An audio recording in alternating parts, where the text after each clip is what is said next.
Dando continuidade ao nosso estudo na semana 17 da EBD.3 Vida Vitoriosa, nós vamos continuar falando do nosso inimigo, mas a gente não vai perder tanto tempo falando dele, e sim das estratégias dele e a nossa estratégia como enfrentamento das suas hostes.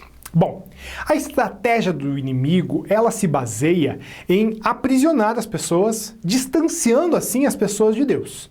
Esse é o principal objetivo de Satanás, desfazer aquilo que Deus faz. Óbvio que ele não consegue, porque as obras de Deus, elas são perfeitas. Mas quando se trata do ser humano, nós somos seres caídos, assim como o diabo. Nós, quando estamos longe de Deus, nós não temos solução, a gente não tem jeito. A gente está perdido mesmo. Então ele milita para que nós não nos aproximemos de Deus. E quando nós nos aproximamos de Deus, ele também tem a sua intenção de promover o afastamento de nós como igreja, uns dos outros, e também nós do próprio Deus. Assim ele consegue frear, assim ele consegue amarrar os valentes de Deus para não prosperarem, para não avançarem em direção ao reino de Deus. E avançar em direção ao reino de Deus é conquistar cada vez mais, é levar o evangelho a outras pessoas e cumprir o propósito de Deus para as nossas vidas. Satanás, ele pode agir de muitas maneiras. Ele pode prender, ele pode aprisionar de forma a separar totalmente alguém de Deus. Mas ele também pode puxar o freio de mão. É bem interessante isso e a gente vai falar um pouco mais sobre isso ao longo desta aula. A gente só está na parte 2 ainda.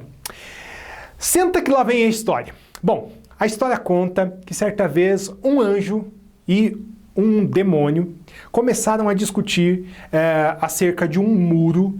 Quem ficava para o lado do demônio pertencia a Satanás, quem ficava para o lado do anjo, então pertencia a Deus. Desculpe dar uma licença poética para nós aqui, é só uma ilustração, isso não está na Bíblia, mas vamos acompanhar.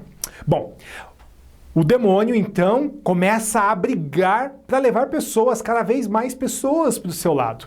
E o anjo ele corre lá e tenta tirar pessoas de dentro do lado do diabo. Enfim, ele vai fazendo uma varredura e corre. E chega um determinado momento, ele olha para cima do muro. E em cima do muro existem várias pessoas ali, sentadas, debruçadas, uns cambaleando para um lado e para o outro. E aí ele pergunta para o demônio, escuta, você está tão preocupado em puxar gente do meu lado para o seu? Você está tão preocupado de puxar pessoas que estão por aí perdidas para o seu lado também? Por que você não se esforça para levar as pessoas que estão em cima do muro? Ele respondeu prontamente, porque as pessoas que estão em cima do muro já são minhas. Pois é, só existe dois lados, não tem coluna no meio. Só existe o lado de Deus, o lado do Senhor Jesus e o lado do diabo. Então todas as pessoas que não fazem a decisão por entregar a vida a Jesus já pertencem ao diabo. Só tem duas escolhas nesta vida, ou seguir a Jesus ou ir para o inferno. Não tem mais escolhas do que essa. Todo mundo que está aí por aí de boa, tá tudo bem. Não, na verdade, já está condenado ao inferno. Todos nós, seres humanos, já nascemos condenados. A Bíblia fala que nós fomos concebidos em pecado. Nós temos a natureza pecaminosa e é só o sangue de Jesus que pode nos libertar e pode nos levar de volta para Deus.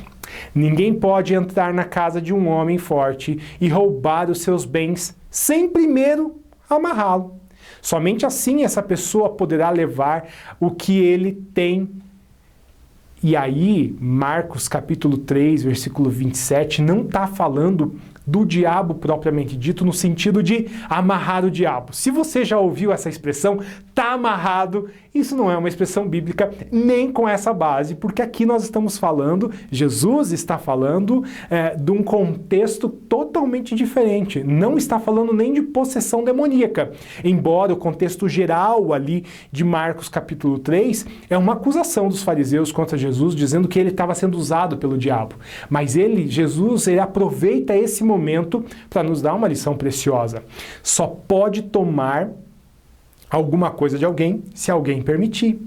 E olha só que interessante, a primeira artimanha de Satanás é a possessão.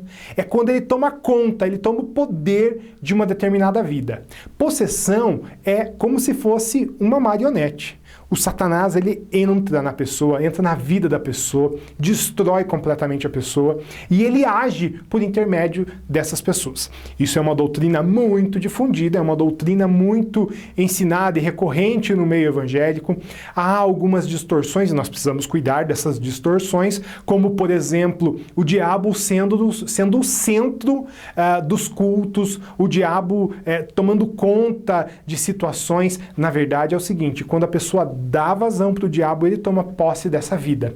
E aí, aquela história que nós vimos em Marcos capítulo 3. Então, ele vem e amarra a vida da pessoa, é isso que quer dizer o texto. Ele amarra a pessoa e toma posse dessa casa. Alguns textos bíblicos nós vemos de possessões demoníacas desde lá do Antigo Testamento até o Novo Testamento. Daqui a pouco a gente continua falando mais das estratégias que o diabo usa para cegar as pessoas e nos separar de Deus. Acompanhe com a gente, viu?